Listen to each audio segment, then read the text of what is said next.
The idea for joining the Quilt Trail and being part of it came from Lori Molitor and our director of promotions and marketing. And she's a local girl and said, this looks like a great fit for us. What do you say? And we were game for anything that would get more visitors here. What I thought was, well, if we're going to have a quilt, we should have an Iroquois artist design it. And the first person who came to mind is Carla Hemlock, who is Bear Clan Mohawk from Ganawage. We have had her work at the museum here. It is very, very elaborate. And so she agreed to design our little quilt block.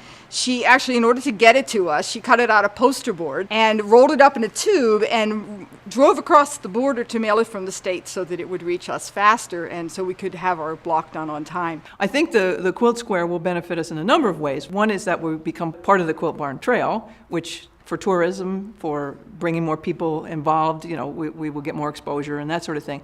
But it also, again, helps to explain what we're trying to explain, where the images on that quilt square are significant in terms of Iroquois culture. The turtle, as you'll see if you go into the museum, has great significance to the Iroquois. And so the turtle was very central. She included floral motifs that are inspired by some of the historic beadwork designs.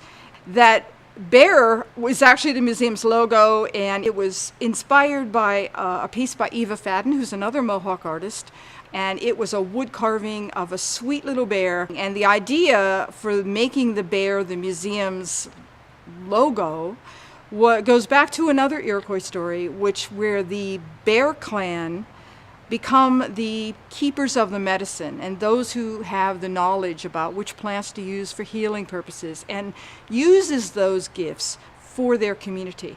And so the idea of using the bear as our logo for the museum was that we did want this place from its beginning to be a place where understanding was built, where healing took place, and a place of exchange and dialogue.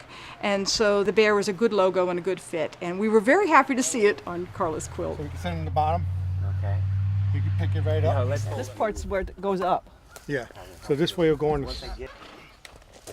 It's awkward because it's big. It's bulky. That's the thing. Yeah, you see, and you're at a weird angle to taking it up and everything, so it works on you that way. Because you're gonna push it against the wall. There was a brace that we put up on the wall, and then on the quilt we had a little slot so that it would slide down in there.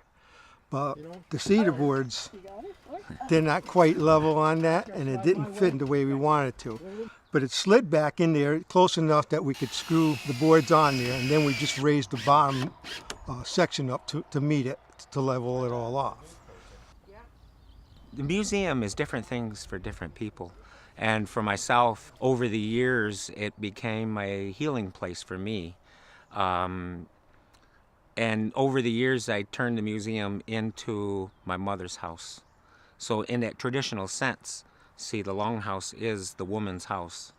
And so after a while, I realized that every day I wasn't coming to work, I was coming home.